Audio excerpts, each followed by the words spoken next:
मुंबईत महापालिका निवडणुकीदरम्यान मोठा गोंधळ झाल्याची बातमी समोर येते। एकनाथ शिंदे गटाच्या एका उमेदवारावर धारदार शस्त्राने वार करण्यात आलाय। दरम्यान आज निवडणुकीच्या प्रचारादरम्यान ही घटना घडली आहे। मुंबईच्या बँड्रामधून ही घटना समोर येते। बँड्रा येथील ज्ञानेश्वर नगर भागामध्ये आज दुपारी ही घटना घडली।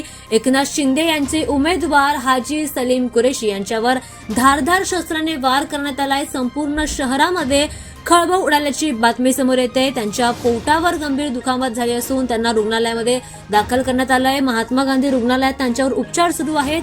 पोलिसांनी देखील आता या अज्ञात व्यक्तीचा शोध घ्यायला सुरुवात केली आहे। या घटनेमुळे आता मुंबईच्या राजकारणाच्या वातावरणात मोठा तणाव निर्माण झाला आहे। निवडणुकीच्या दरम्यान या घटना घडत असल्यामुळे आता शहरामध्ये तणावाचं वातावरण निर्माण झाल्याचं पाहायला मिळत आहे। दरम्यान आज दुपारी सुद्धा संभाजीनगरमध्ये असाच एक हल्ला करण्यात आला होता आणि आता त्यानंतर मुंबईच्या बँड्रामधून ही बातमी समोर येते। त्यामुळे निवडणुकीच्या प्रक्रियेत हिंसा आणि धोकादायक घटनांचा वावर आता वाढताना दिसून येतोय। त्यामुळे निवडणुकीच्या प्रक्रियेमध्ये देखील आता पोलीस आणि सुरक्षा यंत्रणांनी प्रतिबंधक उपाय करणं आवश्यक असल्याचं दिसून येत आहे।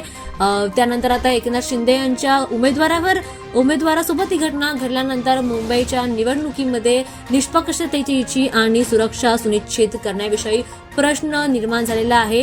या हिंसात्मक घटना आता उघडकीस येत असल्यामुळे तणावाचं वातावरण